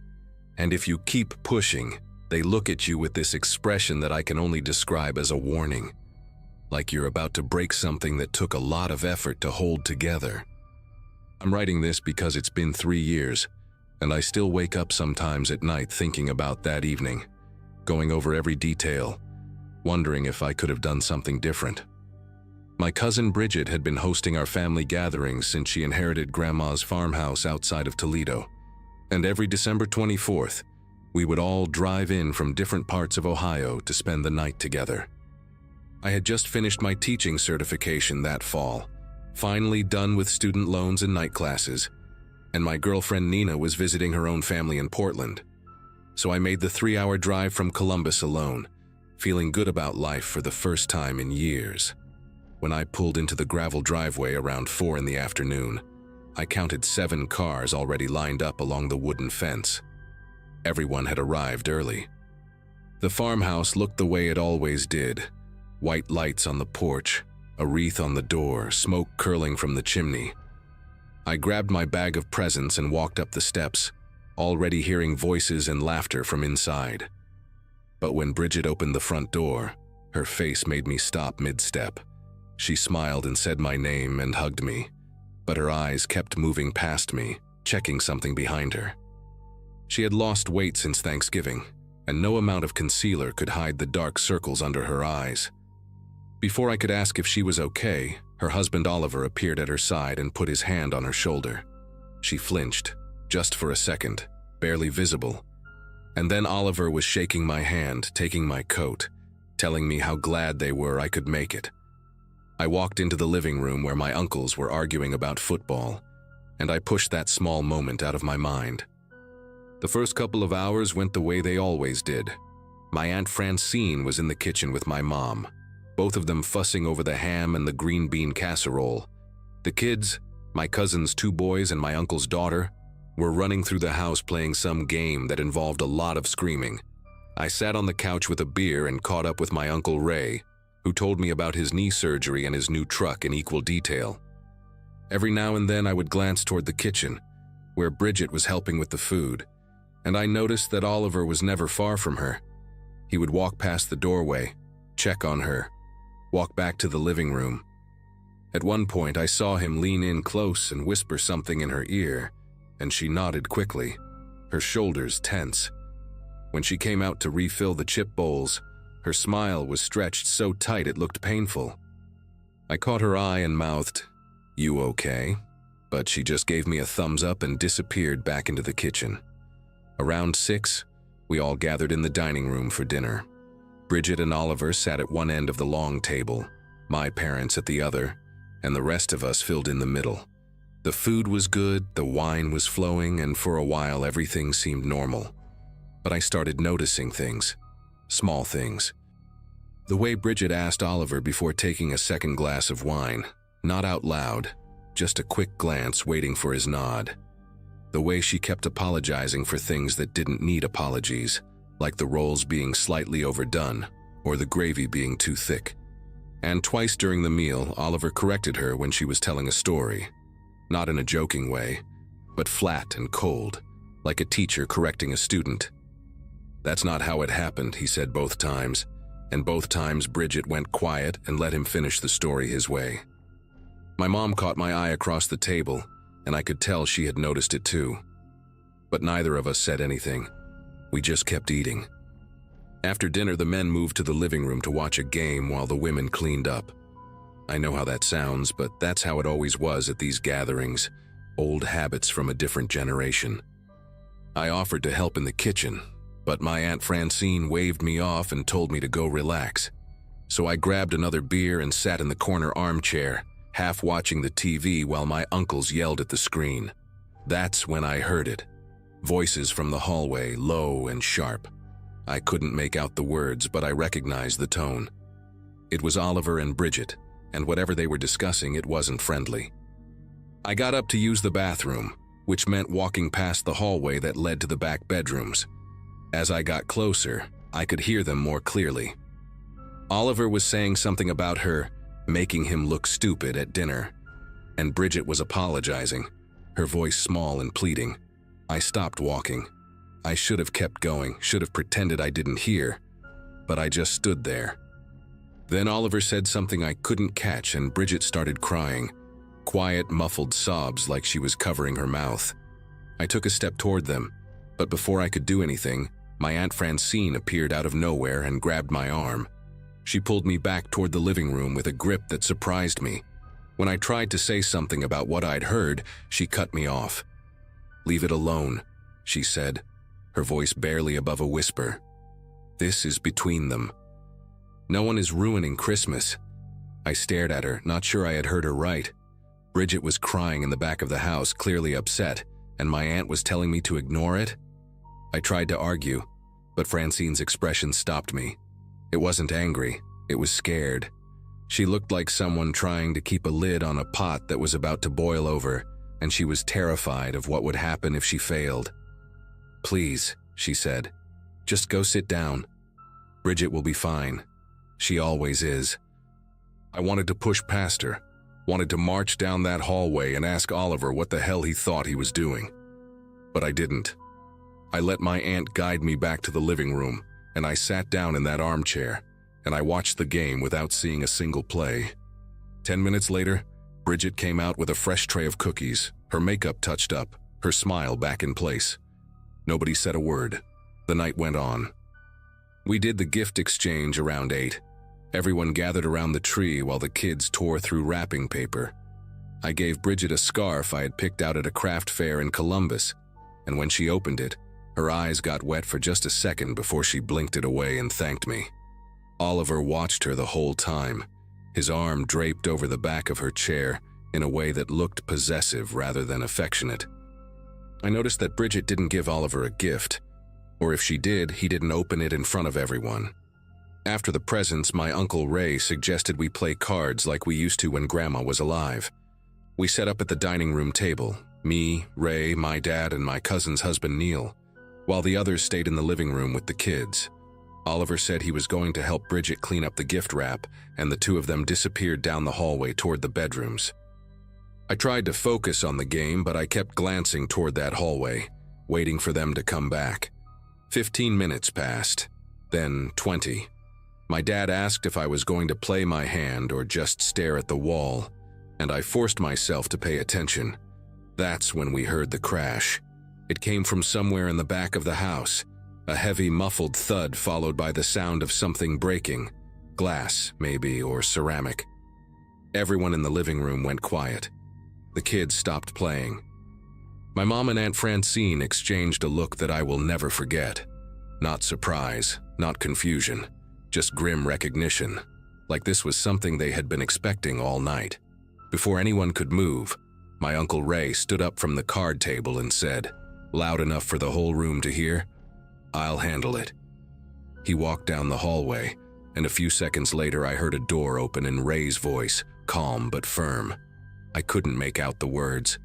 Then another voice, Oliver's, sharp and defensive. Then nothing. The silence stretched on for what felt like minutes. When Ray finally came back, his face was red and he was breathing hard, but his expression was carefully neutral. "Everything's fine," he said. "Bridget dropped a lamp, no big deal." He looked around the room, making eye contact with each of us in turn. No one is ruining Christmas. I couldn't take it anymore. I stood up from the card table and said I needed to use the bathroom. My dad grabbed my wrist and told me to use the one by the kitchen, not the one down the hall. The way he said it, the firmness in his grip, told me everything I needed to know.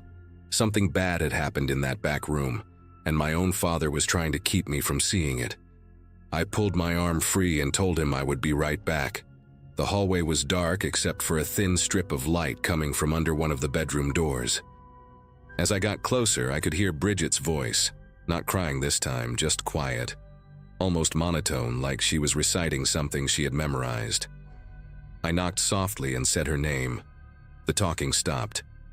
A few seconds later, the door opened just a crack, and Bridget's face appeared in the gap. She had changed her shirt, I noticed. The cream-colored blouse from dinner was gone, replaced by a dark sweater with a high neck. And there was something on her cheek, a red mark, fresh, the shape of fingers. She saw me looking and turned her head so the mark was in shadow. She told me she was fine, that she just needed a minute, that I should go back to the party. Her voice was flat and empty, like someone reading lines from a script. I asked her where Oliver was, and she said he had gone outside to cool off. I asked her what really happened, and for just a second something flickered in her eyes. Fear, exhaustion, maybe a desperate wish that someone would finally see what was happening. But then it was gone, and she smiled that awful stretched smile and said it was nothing. Just a silly argument, no big deal. Behind me I heard footsteps. I turned and saw my mother standing at the end of the hallway, her arms crossed, her face unreadable in the dim light. "Come back to the living room," she said. It wasn't a request. Bridget needs some time alone. No one is ruining Christmas. 3 times now. 3 different people. The same exact words. I looked back at Bridget, hoping she would say something, ask for help, give me any sign that I should stay. But she just nodded and closed the door in my face. The rest of the night passed in a blur. Oliver came back inside around 10, his face calm, his hands in his pockets, acting like nothing had happened. He sat down on the couch next to my Uncle Ray, and within minutes they were laughing about something on TV. Bridget eventually emerged from the bedroom wearing fresh makeup that almost hid the swelling on her cheek, and she busied herself making hot chocolate for the kids. I watched her move through the kitchen, watched the way she avoided looking at Oliver, watched the way everyone else avoided looking at her. It was like witnessing a play where all the actors knew their lines perfectly, where every movement was choreographed to maintain the illusion that everything was normal. Around 11, people started heading to bed. The farmhouse had 4 bedrooms, so we doubled up the way we always did. Kids in sleeping bags in the living room, couples in the guest rooms, singles like me on air mattresses wherever we could find space. I set up my mattress in the upstairs hallway near the bathroom and lay there in the dark listening to the house settle. I could hear murmured voices from behind closed doors, but I couldn't make out words. At some point I must have fallen asleep because the next thing I remember is waking up to gray morning light and the sound of my Aunt Francine screaming. I ran downstairs still half asleep, my heart pounding, not sure what I was about to find. Francine was standing in the kitchen doorway, her hand over her mouth, staring at something I couldn't see. My parents were already there, and my Uncle Ray and Neil, all of them crowded around the kitchen entrance with expressions I had never seen before. I pushed past them and looked inside. The kitchen was empty. The back door was wide open, letting in cold December air, and there were drops of something dark on the floor leading from the hallway to the door. On the counter, next to the coffee maker, was Bridget's wedding ring, just sitting there, placed carefully on a folded napkin, like she had taken it off to wash dishes and never put it back on. Oliver was sitting at the kitchen table, his head in his hands, and when he looked up at me, his eyes were red, but his face was blank. "She left," he said. "Sometime in the night. I woke up and she was gone." He gestured at the open door, the drops on the floor, the ring on the counter. "She just left." I wanted to call the police right then. I said we should call someone, that this didn't make sense, that Bridget wouldn't just walk out into the cold in the middle of the night without her car without her phone, without telling anyone. But before I could finish, my Uncle Ray put his hand on my shoulder and squeezed hard enough to hurt. "She's been unhappy for a while," he said, his voice steady and rehearsed.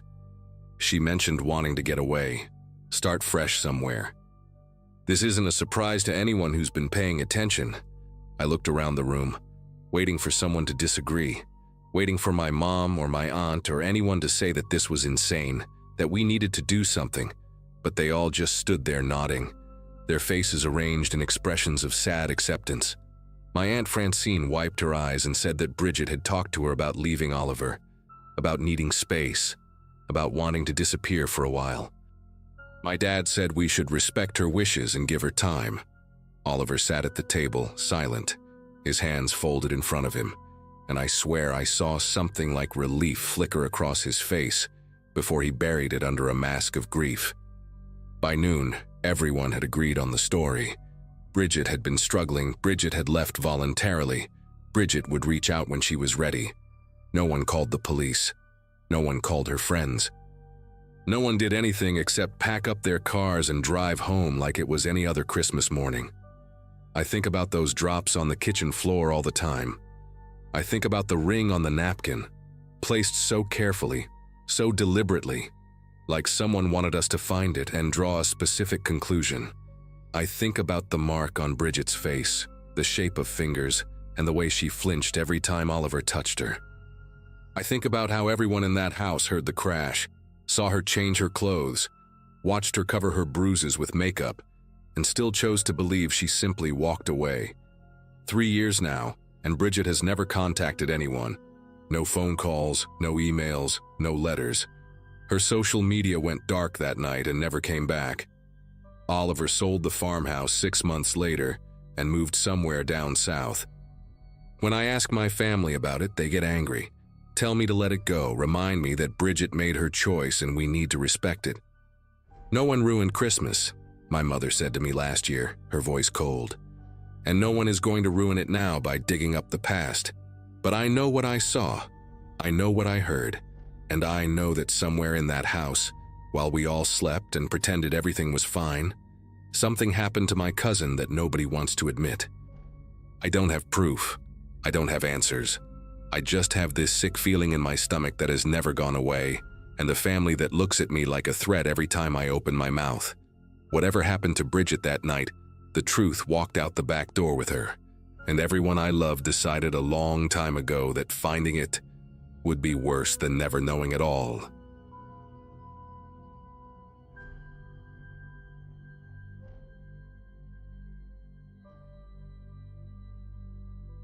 Christmas was 5 days away, and my apartment smelled like coffee and regret. After my divorce finalized that October, I moved into a one-bedroom unit on the 3rd floor of Birchwood Commons, a bland complex in the suburbs of Columbus, Ohio. My graduating class from high school had their 15-year reunion that fall, and while scrolling through photos of former classmates with their families in vacation homes, I sat surrounded by boxes I still had not unpacked. The job at the insurance company paid enough to cover rent and utilities, but not much else. I kept the thermostat at 62 degrees to save money.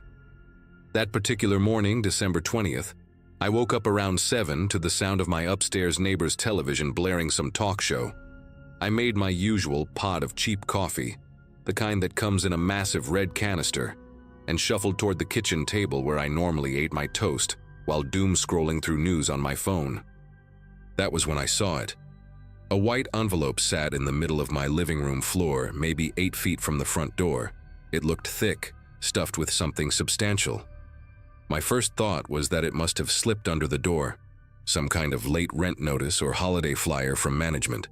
But when I picked it up, the weight told me immediately this was not paper. I tore open the unsealed flap, and my breath caught somewhere in my chest. Cash. Stacks of it bound with rubber bands, all 20s and 50s from what I could see. I counted it 3 times because my brain refused to accept the number. $14,600. There was no note, no card, no name, nothing to indicate where this came from or who left it. I checked the envelope again, flipping it inside out. Completely blank. I walked to my front door and examined the lock, the frame, the deadbolt. Everything looked normal, untouched. But I knew, with absolute certainty, that I had locked that door before going to bed. I sat on my couch for almost an hour, just staring at the money spread across my coffee table. My mind cycled through every possible explanation. Maybe my mother sent it, feeling guilty about the divorce, wanting to help me get back on my feet. But my mother worked as a receptionist at a dental office and could barely cover her own mortgage. My father had been out of the picture since I was 11. My ex-wife, Melanie, certainly was not sending me anything except passive-aggressive texts about picking up the rest of my stuff from her garage. I thought about my coworkers, my neighbors, anyone who might have access to my building. None of it made sense. People do not just give away $14,000 anonymously, and they definitely do not break into apartments to do it. I picked up one of the stacks and examined the bills closely. They looked real, felt real, had that distinct papery smell that money carries. No obvious counterfeits, no die packs, just clean, unmarked cash sitting in my living room like it belonged there. Around 9:30, I decided to check if anything else in my apartment had been disturbed. I walked through every room, opened every closet, looked under the bed like a kid checking for monsters. Nothing was missing. Nothing was moved. My laptop still sat on the kitchen counter. The $40 in my wallet remained untouched. Whoever came in had left something instead of taking anything, which made the whole situation even more unsettling. I checked the windows next, all of them locked from the inside, painted shut years ago by some lazy maintenance worker. The only entry point was the front door, and I lived on the 3rd floor with no fire escape nearby. I called the building management office, but nobody answered, probably because of the holidays. I left a voicemail asking if anyone had reported issues with locks or unauthorized entry. Then I did something that, looking back, I probably should not have done. I put the money in a shoebox, shoved it to the back of my bedroom closet, and told myself I would figure it out later. I needed to go to work. The office was nearly empty that day, just a skeleton crew processing end-of-year claims before the holiday break. I sat at my cubicle pretending to focus on spreadsheets while my mind kept drifting back to that envelope. During my lunch break, I drove to a sandwich shop a few blocks away, and that was when I first heard about it. The television mounted in the corner was tuned to a local news channel, and the anchor was talking about a home invasion that had occurred overnight in Westerville, a neighborhood maybe 20 minutes from my apartment. An elderly couple, Franklin and Dorothy Weiss, had been attacked in their home around 2 in the morning. Franklin was in critical condition at a nearby hospital. Dorothy had died at the scene. The attacker had stolen an undisclosed amount of cash that the couple reportedly kept in a safe. Police were searching for a white male, medium build, last seen driving a dark-colored pickup truck. I remember standing there with my turkey club halfway to my mouth, unable to move, unable to breathe properly. The amount of cash was undisclosed, the reporter said. Undisclosed.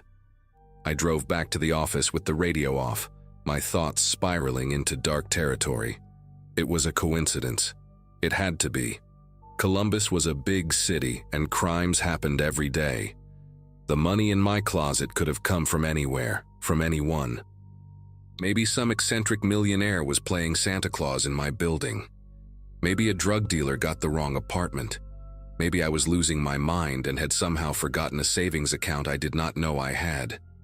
But none of those explanations felt right, and the timing was impossible to ignore. Someone breaks into an elderly couple's home, steals their cash, kills a woman, and on that same night, thousands of dollars mysteriously appear in my locked apartment. I spent the rest of the afternoon watching the clock, refreshing news articles on my phone under my desk, waiting for more details. By 4 o'clock, the police had released additional information. The stolen amount was estimated to be between $15,000 and $20,000. The safe had been cracked open with tools. Franklin Weiss remained unconscious and could not provide a description of the attacker. I felt sick. I left work early, claiming a headache, which was not entirely a lie. The drive home took longer than usual because my mind kept wandering, and I missed 2 turns. When I finally pulled into the parking lot at Birchwood Commons, I sat in my car for 10 minutes, just staring at the building. What was I supposed to do? Walk into a police station and hand over $14,000, explaining that it magically appeared in my apartment the same night an old woman was murdered for her cash? They would think I was involved. They would have to. No jury in the world would believe that kind of coincidence. And if I kept the money, I was what? An accessory after the fact? Harboring stolen property? I had no idea what the legal terms were, but I knew none of them were good. I finally forced myself to get out of the car and walk toward the entrance. That was when I noticed the pickup truck parked at the far end of the lot, near the dumpsters. Dark blue, maybe black, hard to tell in the fading afternoon light. It had not been there that morning. I told myself it meant nothing. Lots of people drove pickup trucks. I walked a little faster anyway. Inside my apartment, everything looked exactly as I had left it. I went straight to the bedroom closet, pulled out the shoebox and counted the money again. Still $14,600. I sat on the edge of my bed, holding a stack of 20s, and tried to think clearly. Someone had put this money here on purpose. Someone who knew where I lived. Someone who could get past a locked door without leaving a trace. But why me? I was nobody. A divorced claims adjuster with bad credit and no connections to anything illegal. I had never even gotten a speeding ticket. None of this made any sense unless the person who left the money made a mistake, unless they thought this apartment belonged to someone else, or unless they needed a place to hide it temporarily and planned to come back. That thought hit me like a punch to the chest. I stood up quickly, shoved the shoebox back into the closet and grabbed the baseball bat I kept next to my nightstand. Then I heard it. A soft knock at my front door, 3 slow taps, almost polite. I looked at the clock on my phone. It was 6:47 in the evening. I approached the door without making a sound, gripping the bat so tight my knuckles ached. There was no peephole, one of many things I had complained about when I moved in and then promptly forgotten. I stood there, barely breathing, waiting for something else to happen. Another knock came, same pattern, 3 slow taps. Then a voice, male, calm, almost friendly. "I know you found it." That was all he said. "I know you found it." I pressed my back against the wall next to the door, my heart hammering so loud I was sure he could hear it from the hallway. I did not respond, did not move, just stood there clutching that bat like it could save me from whatever was on the other side. A full minute passed in silence. Then I heard footsteps, slow and deliberate, moving away from my door and down the corridor toward the stairwell. I waited another 5 minutes before I worked up the courage to look through the gap at the bottom of the door. The hallway light cast a thin strip of yellow across my floor, unbroken by any shadow. He was gone, but he knew. He knew exactly where I lived and what I had. I did not sleep that night. I pushed my couch against the front door, wedged a chair under the handle, and sat in the corner of my bedroom with the bat across my lap and my phone in my hand, finger hovering over the emergency call button. Every creak of the building made me flinch. Every footstep from the apartment above sent a jolt through my spine. Around 3 in the morning, I heard a car engine start in the parking lot below. I crawled to the window, staying low, and peered through the blinds. The dark pickup truck was pulling out of its spot, headlights off, moving slowly toward the exit. I watched it turn onto the main road and disappear into the night. Part of me felt relief. A bigger part understood that this was not over, that he was simply waiting, calculating, figuring out his next move. I thought about calling the police right then, confessing everything, letting them sort it out. But every time I reached for the phone, I imagined the questions they would ask, the suspicion in their eyes, the handcuffs clicking around my wrists. By morning, I had made a decision. I was not going to wait for him to come back.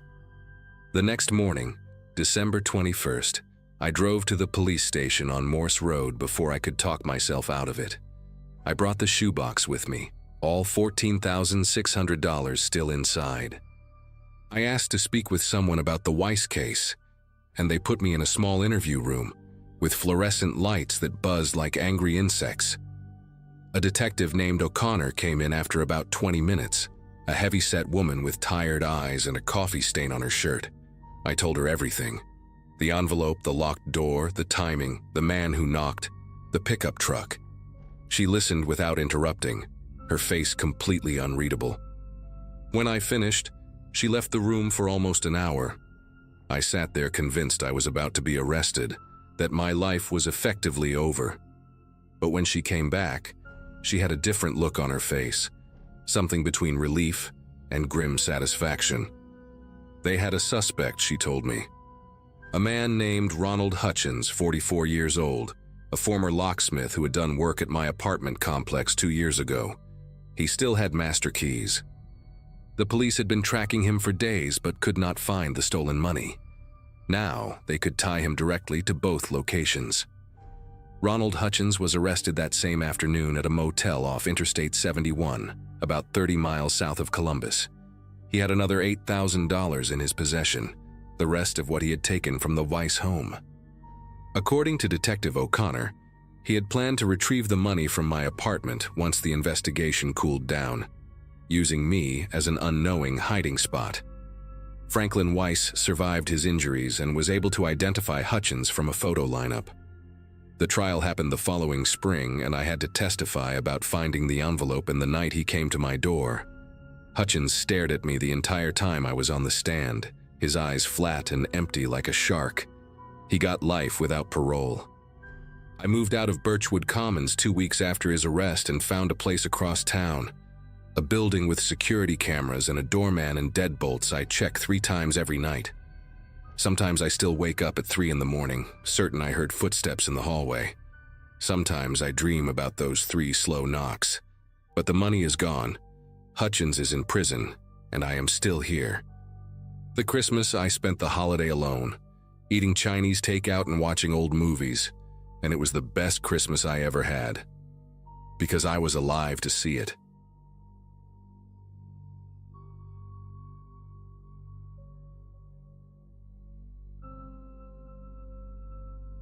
Winter break had just started, and everything about that day felt ordinary in a way I didn't appreciate at the time.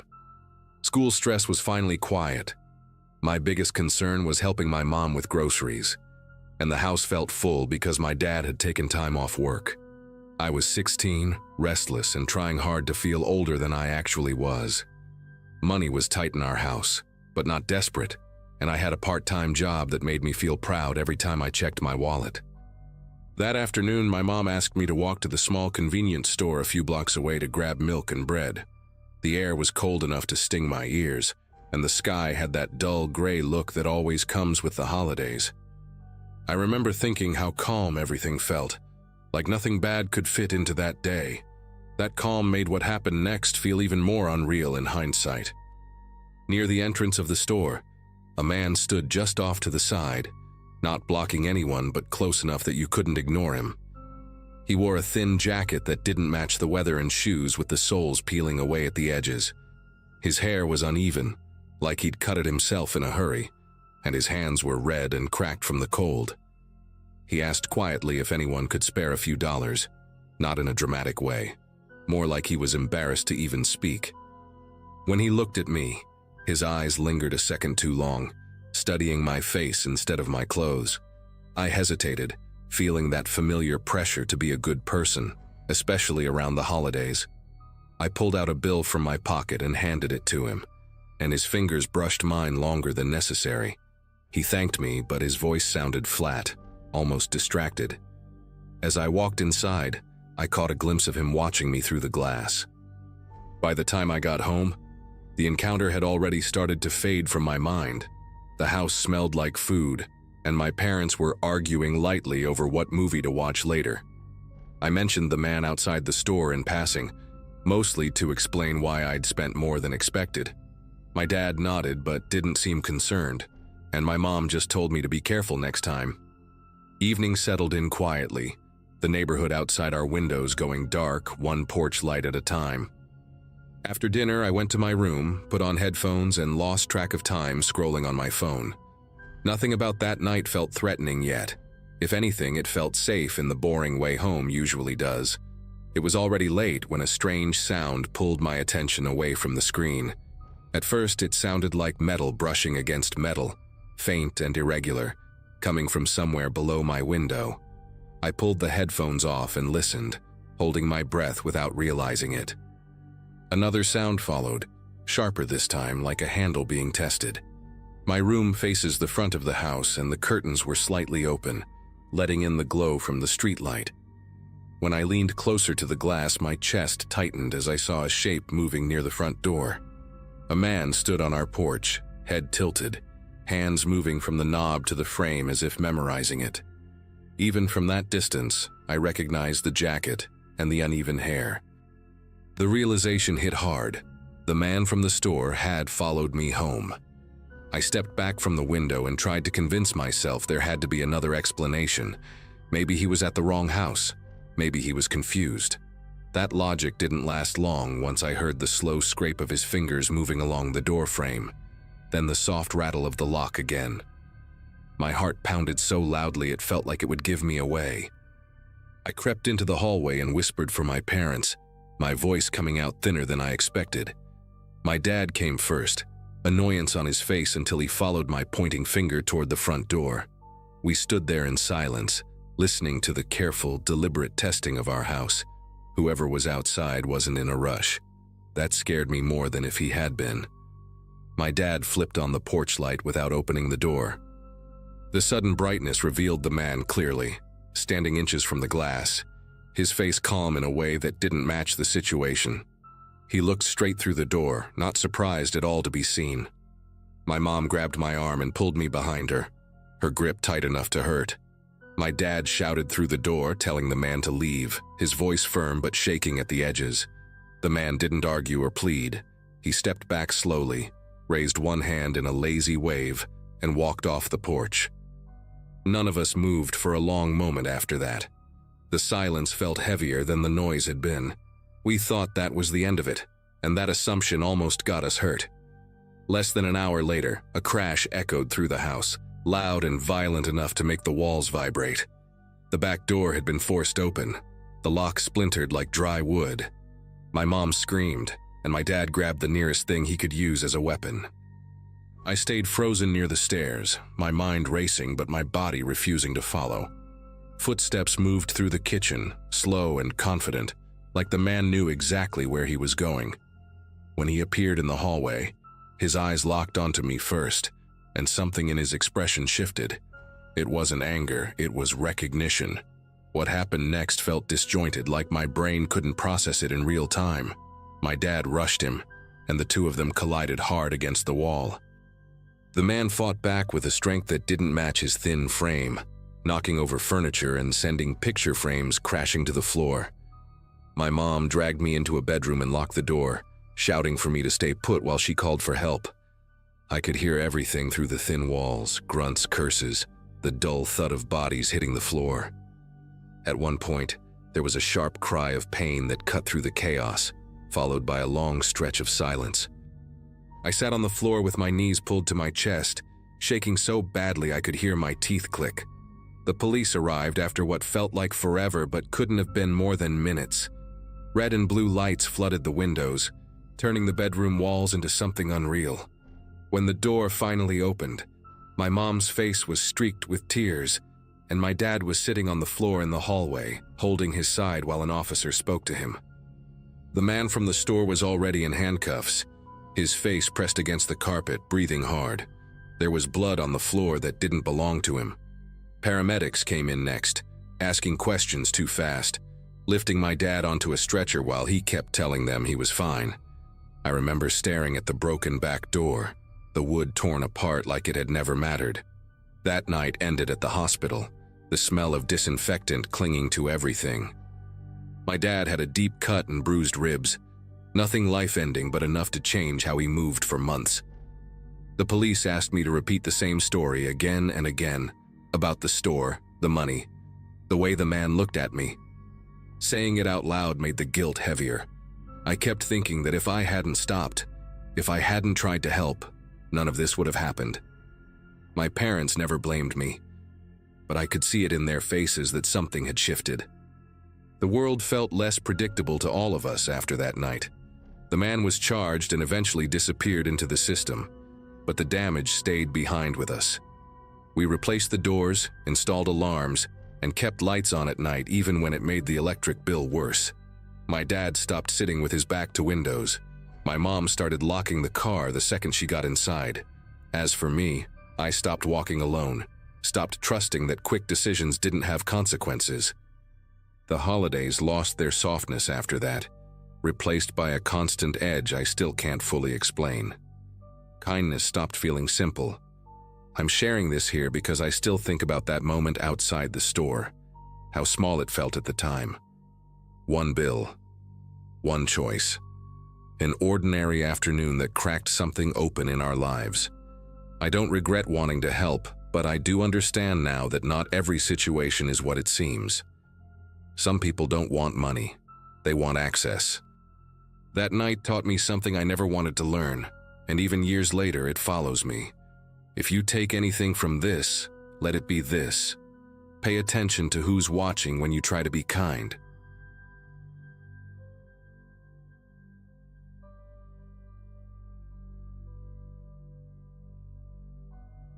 Early December had settled into my routine in a way that always felt heavier than the rest of the year.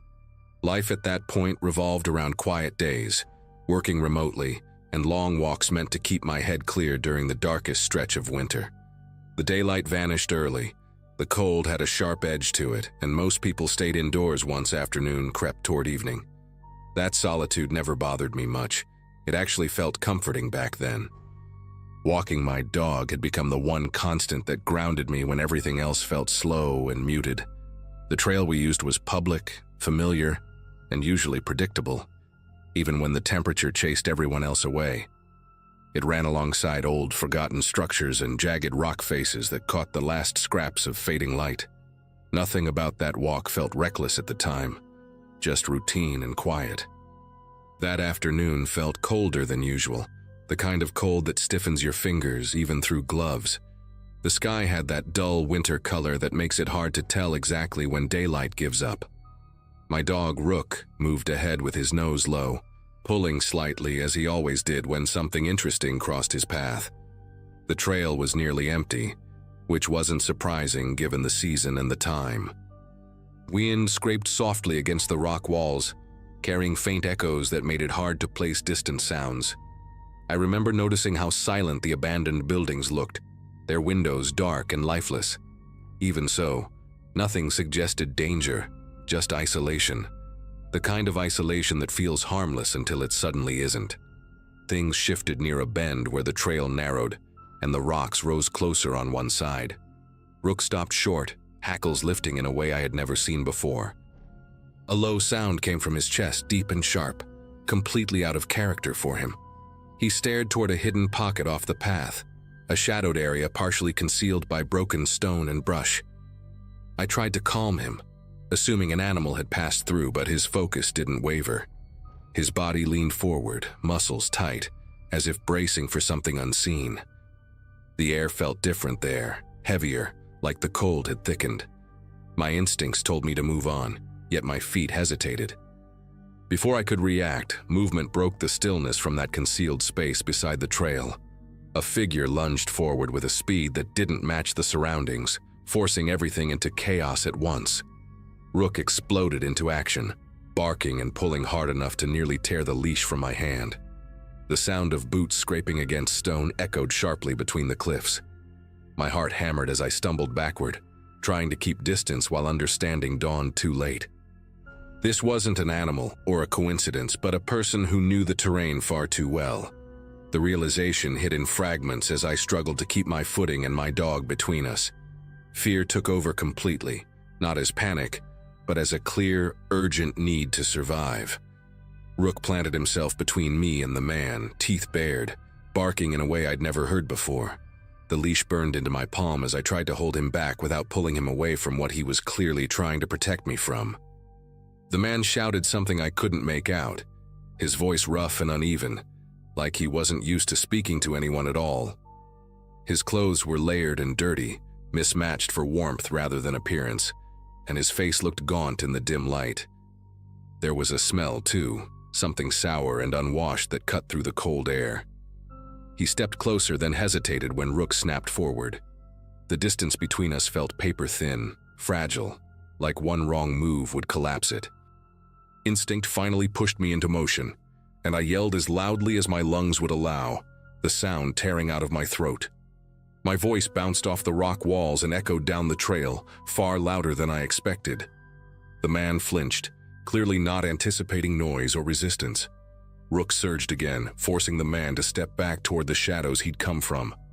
I stumbled sideways, nearly slipping on loose gravel, but kept screaming until my voice cracked. The man cursed under his breath, his eyes darting toward the trail entrance as if measuring escape routes. That moment of hesitation was everything. He retreated a few steps, hands raised defensively, then vanished back into the hidden area like he'd never been there at all. The walk back felt endless, every sound amplified by adrenaline and fear.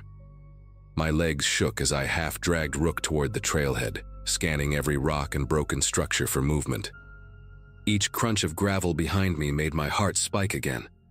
When I finally reached the parking area, relief hit so hard it nearly knocked me over. I called emergency services with numb fingers, struggling to explain what had happened while watching the tree line. Rook stayed pressed against my leg the entire time, eyes locked on the trail like he expected the man to reappear. The operator stayed calm, grounding me as officers were dispatched. Waiting there in the cold felt unbearable, but leaving felt worse. Later that evening, officers confirmed they had found someone living nearby in makeshift shelter tucked between the cliffs and abandoned buildings. They told me he'd been using the winter months to move unnoticed, taking advantage of how empty the trail became. Evidence suggested he'd been watching people and animals for weeks, maybe longer, without anyone realizing. Hearing that made my skin prickle in a way that stayed with me long after the conversation ended. That path hadn't been empty because it was safe, but because it was overlooked. Knowing how close that encounter came to something far worse still makes my chest tighten. I don't walk that trail anymore, and Rook never tugs toward it either, like he remembers just as clearly as I do. In the days that followed, the details kept replaying in my head at the most random moments. I'd be making coffee or answering emails when the memory of that sudden movement beside the trail would surface without warning. Sleep came in short stretches, broken by dreams where the rocks felt closer than they really were. Rook became more alert on our walks, stopping often, scanning areas he used to ignore. I changed our routine completely, choosing busy streets and daylight hours only. Friends told me I was being cautious, but none of them had seen how quickly an ordinary place could turn dangerous. The quiet of December didn't feel peaceful anymore. It felt like cover. A few weeks later, I was contacted by an investigator who asked if I could come in and answer more questions. They explained that the man had been arrested and formally identified as a transient individual who had drifted between isolated areas during colder months. He wasn't just hiding from the weather, but from people. They found signs that he'd been tracking animals along the trail, leaving food scraps and markers I never would have noticed. Hearing that made my throat tighten. It wasn't random. It was intentional. The isolation of winter had given him exactly what he needed to stay unseen. What unsettled me most was learning how long he'd been there without anyone realizing it. The trail hadn't changed, but the absence of people had created blind spots no one questioned. I kept thinking about how close I'd come to walking past that hidden area without Rook reacting. That realization carried a heavy weight, one that made me grateful and uneasy at the same time. The officers told me my report likely prevented further harm, maybe even saved someone else from crossing his path. I nodded when they said it, but it didn't feel heroic. It felt like luck mixed with instinct and a dog who sensed danger before I did. Now, when December rolls around and the days shorten again, I remember that walk with a clarity I didn't ask for. Life moved on, routines adjusted, and the fear eventually softened, but it never fully disappeared. Rook still walks beside me, older now, slower, but just as watchful. That trail remains open to the public, but I haven't returned, and I don't plan to. Some places carry memories that don't need revisiting. What happened ended that day, with an arrest and a clear outcome, yet the awareness it left behind stays with me. I trust my instincts more now, and I never ignore my dog when he tells me something isn't right.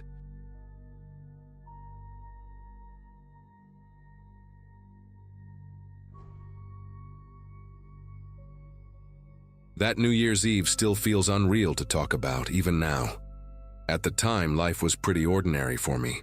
Long work days, a small apartment I barely decorated, and a habit of saying yes to plans just so I wouldn't spend another holiday alone. I'd gone to a low-key party thrown by a coworker, nothing wild, mostly people standing around plastic tables with cheap champagne. Midnight was getting close, and the mood shifted into that nervous excitement people get when they expect something meaningful to happen just because the calendar is changing. I remember checking my phone over and over, watching the ride prices spike higher and higher. Every bus route nearby had already stopped running, and my last backup canceled on me without warning. I didn't want to stay, but I also didn't want to panic. When a shared ride option popped up, I hesitated for maybe 2 seconds before accepting it. At the time, it felt like the safest choice left. The car pulled up a few minutes later, a dark sedan with fogged windows and a faint smell of old coffee when I opened the door. The driver barely acknowledged me, just nodded once and tapped something on his phone. The interior light flicked on briefly, enough for me to notice how clean the back seat was, almost staged, like nobody ever really sat there. As we pulled away, fireworks started popping somewhere in the distance, muffled and uneven. I buckled in and opened the app, watching the blue line draw itself across familiar streets. The first few blocks matched exactly what I expected, and that relaxed me more than I realized. I texted a friend joking about how I'd probably miss midnight in traffic. The driver kept the radio off, which made the car feel strangely sealed off from the night outside. A few minutes later, the route on the screen recalculated, and the blue line bent in a direction I didn't recognize. At first, I assumed it was just avoiding traffic, something the app does all the time. Streetlights thinned out, replaced by longer stretches of darkness between intersections. I glanced up and noticed we hadn't passed another car in a while. The driver didn't explain the change, and I didn't ask, not wanting to seem paranoid. My phone buzzed as midnight hit, lighting up with a bright Happy New Year notification that felt oddly cheerful, given how quiet everything had become. Fireworks were still going off somewhere far away, but none were visible from where we were. The app showed us moving, but the surroundings didn't match anything I recognized. I remember thinking how strange it was that a night meant for celebration could feel so empty. The road narrowed further until the car slowed near what looked like a closed bridge, barricades pushed to the side like they'd been moved before. The driver stopped without saying a word, engine still running, hazards off. I asked if there was a problem, trying to keep my voice steady, but he didn't answer or even turn around. That was the moment fear really set in, sharp and undeniable. I unlocked my door and stepped out, telling myself I just needed space and a better signal. The cold air hit my face, and the car rolled forward slightly, just enough to make me stumble back. By the time I looked up, the sedan was already pulling away, taillights disappearing into the dark. I stood there alone, staring at my phone as the app refreshed, and then suddenly showed nothing at all. That's where my memory starts to blur, right before everything went silent. The last clear thing I remember is walking toward the edge of the bridge, hoping to get a better signal or spot a nearby building. My phone screen kept dimming and brightening as notifications tried to come through, but nothing loaded properly. The wind off the water below was sharp and constant, carrying a damp smell that made my eyes sting. I tried calling emergency services, then a friend, then anyone, but every call failed immediately. That was when I noticed how quiet it was. No traffic, no voices, not even distant fireworks anymore. I told myself to stay calm, to retrace my steps, but when I turned around, the road behind me looked longer than it should have. The barricades near the bridge cast uneven shadows that shifted when clouds moved across the moon. I felt like I'd stepped into a space the city had forgotten to finish building. Time became difficult to measure after that. My phone battery drained faster than normal, even though I wasn't using it much anymore. I remember sitting on the cold ground near the barricade, pulling my coat tighter and listening to the water below. At some point, I heard footsteps on gravel and stood up too quickly, calling out without thinking. No one answered, and the sound never came back. My phone buzzed once more, showing that same Happy New Year notification again, as if it had just arrived.